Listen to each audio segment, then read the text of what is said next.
Sentado junto a nosotros en este estudio, el diputado de la UDI, Jaime Belolio. Congelado. Está Diputado congelado. ¿Hace tanto frío? No, yo digo congelado políticamente. Congelado políticamente. Yo pensé que era por el frío en el estudio. Bueno, quizás es un símbolo de lo que pasa al interior de la UDI. Ha hecho demasiado calor, así que ¿Cómo está, diputado? ¿Cómo está, diputado? Gracias por venir a acompañarnos. ¿Está congelado el diputado Belolio? No, ¿No está congelado? Para nada. ¿Usted sigue siendo parte de Chile Vamos de manera activa? Completamente.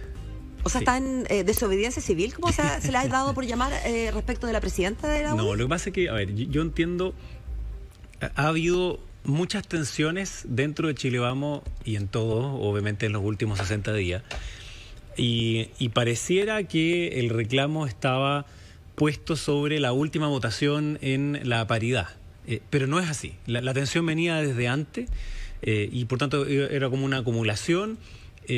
Porque además si fuera sobre eso sería absurdo, porque 2/3 de la bancada de RN además también votó en contra, digamos. Entonces no tendría ningún sentido que fuese sobre ese punto, sino que era sobre algunos diputados o diputadas de Chile Vamos que buscaban muchas veces el aplauso fácil, de corto plazo, de irse por la tangente, de hacer cosas que eran inconstitucionales o de exigir o salir pidiéndole al gobierno cosas que el gobierno sabía que no podía hacer.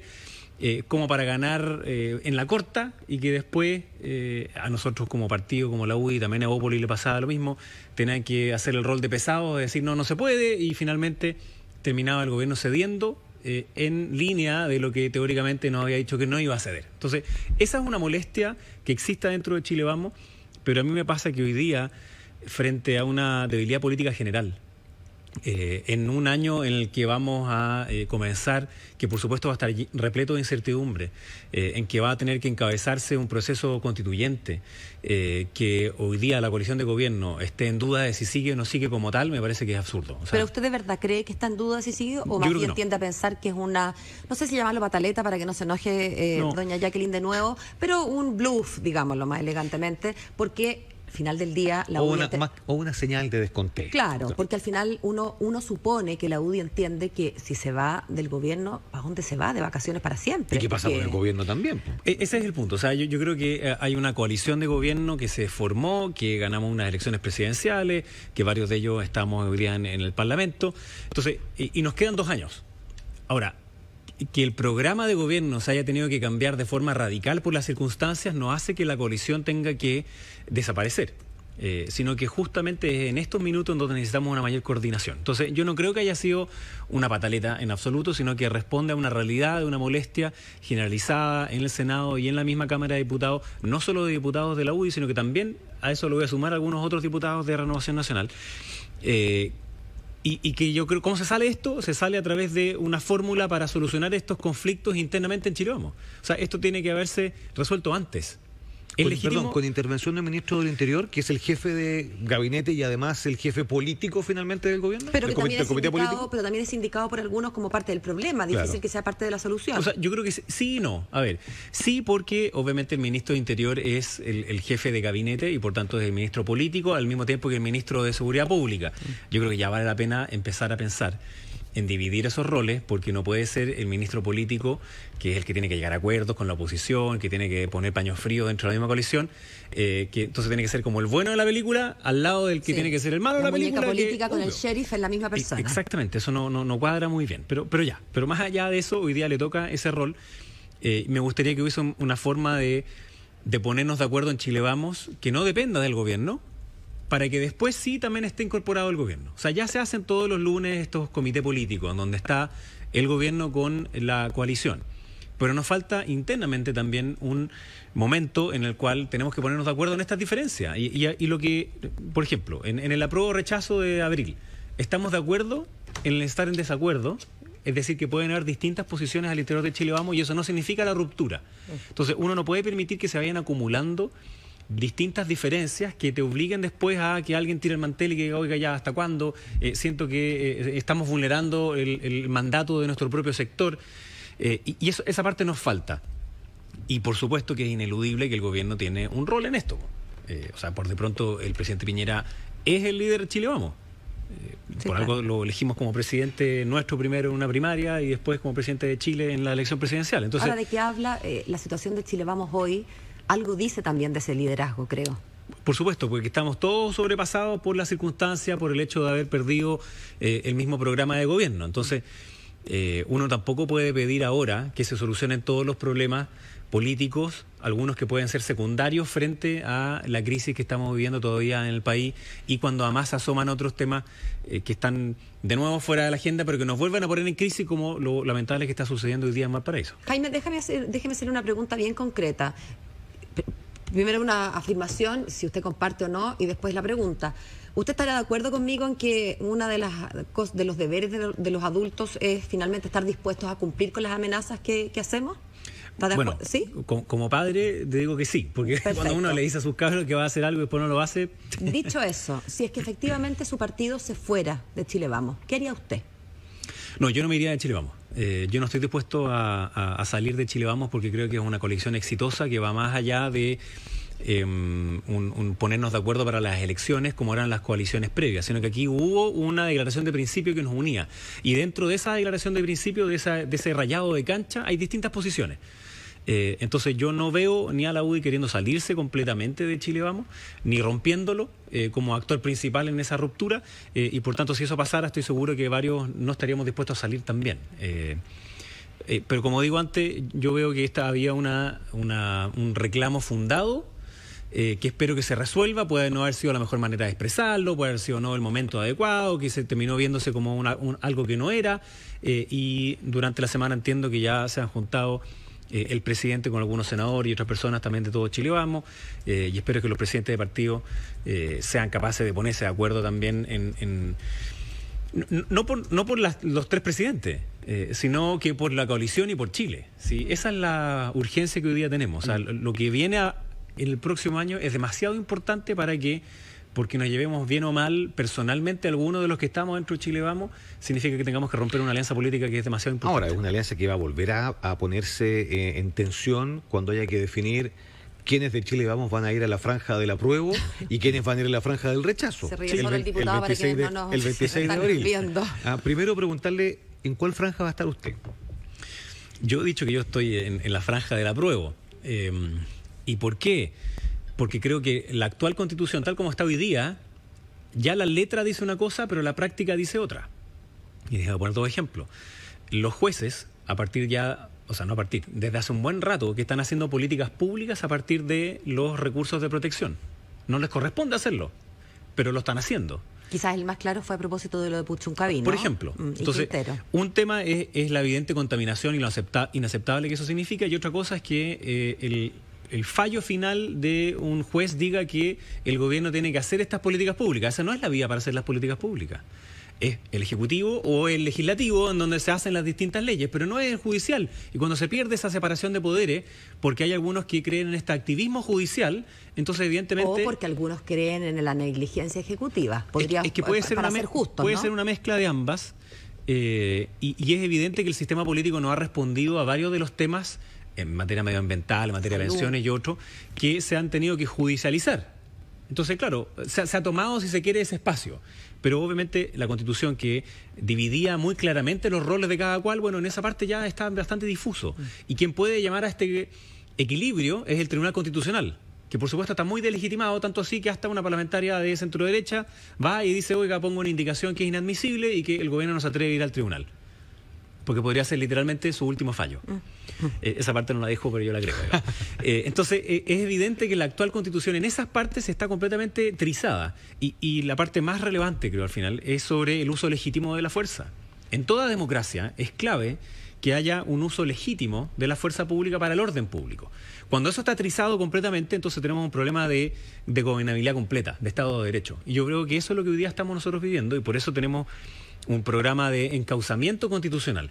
Ahora, para que ese encauzamiento constitucional se dé bien, para que haya plebiscito y después pueda haber una elección en octubre, las condiciones básicas mínimas tienen que darse, entre ellas que no haya violencia, que no haya amenaza a la seguridad de las personas ni a la libertad de poder expresar una u otra opinión. Y probablemente, diputado, que la gente que vaya a aprobar apruebo diga o dé el apruebo. Yo sé que la ley no puede meterse en la cabeza del elector, digamos, pero uno quisiera pensar que aquellos que van a votar apruebo lo hacen desde la convicción y no desde la amenaza. Exactamente, ese es el punto. Y aquellos que dicen rechazo también tienen legítimamente esa opinión, ya sea alguno por una cuestión más estratégica, porque dice, mire, yo quiero mantener muchas cosas de la actual Constitución, veo que va a ganar el apruebo, entonces quisiera que fuera más bien peleado, porque tiene una posición más moderada, y otros que dicen apruebo porque creo que cumplimos un ciclo o porque es la manera de salir adelante.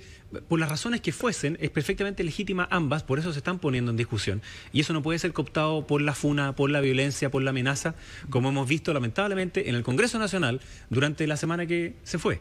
Entonces, si esa es la lógica que va a querer algunos tratar de imponer para abril, es imposible tener un proceso constituyente. Ahora, ¿cómo se va a trabajar dentro de Chile Vamos, limando las asperezas de ahora y tratando de minimizar las tensiones de cara al plebiscito de abril, las diferentes opiniones que hay? Porque claro, uno mira hacia la izquierda y prácticamente todos están de acuerdo en el apruebo, terminar con la Constitución del 80, más allá de matices que se ponen, por ejemplo, a partir del Partido Comunista, que se subió después al carro, todo eso. Pero hay una cierta línea más o menos común. En el caso de Chile Vamos, uno ve, y lo dijo Mario Desbordes, RN está 60-40 entre los jóvenes, 50-50 entre los más viejitos, dijo. En el caso de la UDI, usted nos está diciendo ahora que está por el apruebo. 80-20. 80-20, pero va a ser raro esto de lo práctico, uno que se digamos creció viendo la franja del sí y el no, encontrarse con que va a haber gente de derecha en la franja del apruebo y de derecha en la franja del rechazo, junto con, por otro lado, los socialistas, los radicales, los de C, lo que queden, digamos, por ese lado. Tienes razón, pero yo creo que hay una diferencia muy importante, que es que dentro de la izquierda no hay consenso en qué es lo que le gustaría que tuviera la Constitución. Hay algunos que, el Partido Comunista, más los que se fueron del Frente Amplio, que no quieren el plebiscito de abril. Claro, pero eso lo verán después, pues, cuando termine el plebiscito. Pero esa es la diferencia con nosotros. Previo. La diferencia con nosotros, y al menos lo que yo me he tratado de abocar en estos días, más que la diferencia del apruebo o rechazo de abril, es cuál es el contenido de lo que viene a continuación. Es decir, en lo que nos gustaría mantener y en lo que nos gustaría cambiar. En eso tenemos mucha mayor coincidencia dentro de Chile Vamos, inclusive con aquellos que están más duros en la posición de rechazo o aquellos que dicen no, la posición de apruebo.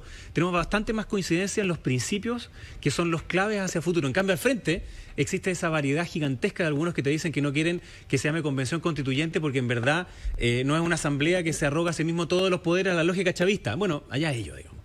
Pero para el resto del mundo socialdemócrata tampoco tienen mucha claridad exactamente qué es lo que hay. Y creo que buena parte del debate se está yendo hacia el capítulo de los derechos garantizados. Cuando ese es un capítulo de 15 que hoy día tiene la Constitución. Claro. Pero yendo más en la simple, ¿Chile Vamos no se va a volver a desestabilizar en todo el proceso previo al plebiscito? Yo creo que no, porque esto está como anticipado ya. O sea, ya se sabe que hay personas que están por el apruebo y por el rechazo. Es compatible con tener un proyecto político de futuro eso mismo. Los partidos están haciendo sus consejos generales en donde, claro, va a ser raro, como dices tú, tienen que inscribirse en una opción, formalmente, porque si no, después aparecen en la franja. Claro. Entonces ya, la UDI se va a inscribir en la franja del rechazo. ¿Y qué significa eso para aquellos que estamos por el apruebo?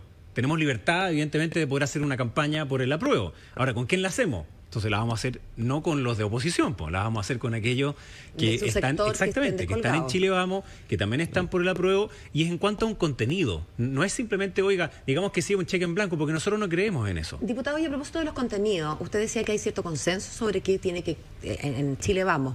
Y yo quiero preguntarle por el avatar de Chile Vamos en el gobierno. ¿Es el rol del gobierno, es el rol del presidente a su juicio ofrecer, pedir, recomendar un cierto desde en la Constitución, o más bien ese es un rol de ustedes como congresistas, como partidos políticos, y el gobierno debiera mantener más bien una presidencia y dedicarse a que el CERVEL haga la mejor pega posible en lo formal? A ver, obviamente que el gobierno tiene que dar las garantías del proceso democrático, y eso se hace a través del Estado de Derecho, y que el día mismo del plebiscito esté en todas las condiciones funcionando. El CERVEL es un organismo autónomo, pero por supuesto también muy importante. Y el gobierno creo que tiene el derecho de decir qué es lo que le gustaría, también como el presidente, como jefe de una coalición política. Pero otra cosa es que vaya a marcar como la pauta de lo que vayan a hacer o no los constituyentes que se vayan a escoger en ese momento, porque a diferencia de una elección presidencial en que hay un presidente con un programa de gobierno, aquí no hay eso.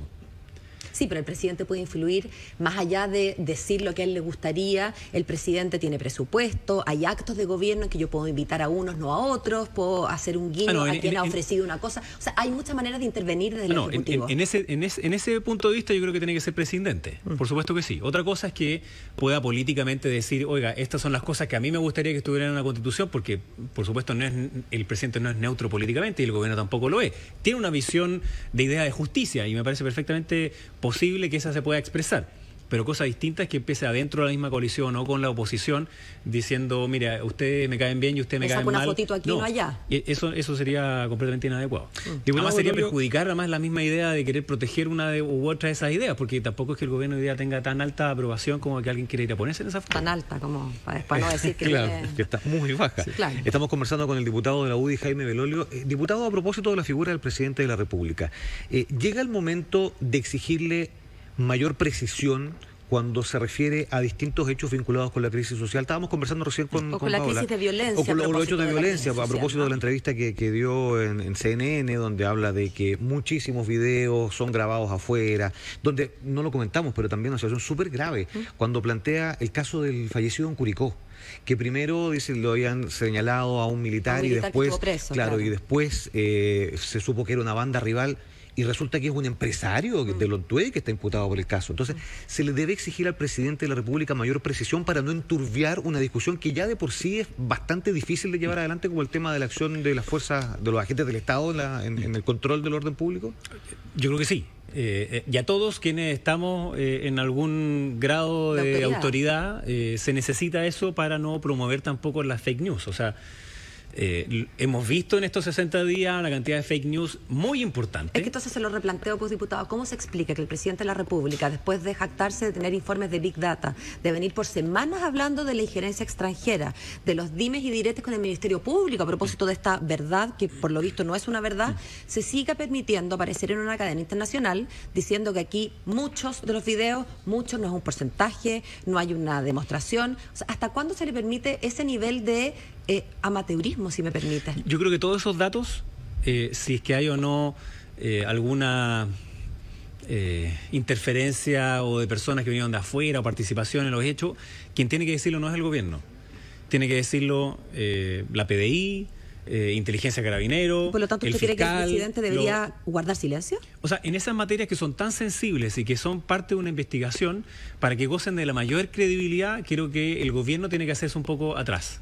Y quien tiene que hablar más bien es quienes están llevando adelante esa investigación. ¿Y por qué cree usted que eso no ha ocurrido? ¿Porque el gobierno no da, o el presidente más bien ha sido de la política contraria? Es que me imagino que le tienen que haber preguntado insistentemente al presidente qué datos tiene sobre uno u otra cosa. Y claro, quienes nos ha tocado meternos en investigar un poquito esto, hay muchas preguntas que están abiertas, pero quien tiene que contestar esas preguntas, creo que es más bien la justicia, en todo el ámbito de la justicia. Entonces, por supuesto, me parece mucho más creíble y mejor que salga el director de la PDI diciendo, mire, estos son los antecedentes que nosotros tenemos y se los llevamos a la Fiscalía y la Fiscalía está ahí. Que aparezca un fiscal que diga, sí, estos son nuestras hipótesis, están todas abiertas para llevar a que la justicia sea quien determine. Creo que esa es la voz que tiene que hablar, porque de lo contrario se va a decir, mire, si el presidente presenta una prueba, aunque sea la mejor de todas, van a decir, no, la inventó. No es verdad. Aun cuando sea completamente cierta, probablemente el informe de Big Data tenía alguna información súper buena, pero queda ridiculizada cuando aparece esto del K-pop y no sé cuánto. Entonces, pero además, perdón, diputado, queda ridiculizado cuando además después nos enteramos que en realidad ese es un informe que no hizo ninguna agencia de inteligencia, que les llegó de regalo de Pascua. No sabemos nosotros, la prensa, ni no sé si ustedes saben quién lo hizo, de modo que tampoco podemos saber qué nivel de verosimilitud tiene, porque es importante el autor de cualquier trabajo. No, por supuesto, además, porque son inferencias a partir de datos, y eso es lo que hace el Big Data, es recolectar datos y después a partir de eso inferir ciertas cosas.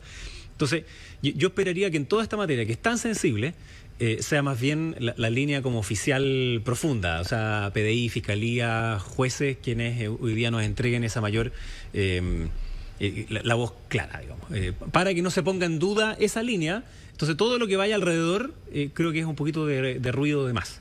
O sea, todos tenemos derecho a tener nuestra hipótesis, pero me parece que especialmente el presidente, los ministros, los diputados, los senadores tienen que ser más cautelosos en esta materia.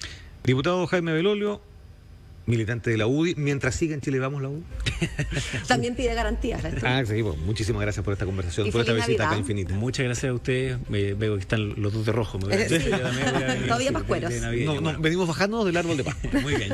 Y espero, eso sí, que sé que uno no puede decirle feliz año nuevo a la gente antes del año nuevo, pero sí espero que el próximo año sea un año donde podamos retomar mucho más la conversación, el diálogo, el poder mirarnos a los ojos, el poder presentar nuestras diferencias en una mayor paz, una mayor armonía, y que el próximo año sea de todas maneras mejor que este. Lo esperamos Que así todos. sea. Que esté bien, diputado. Muy buenas Gracias. tardes.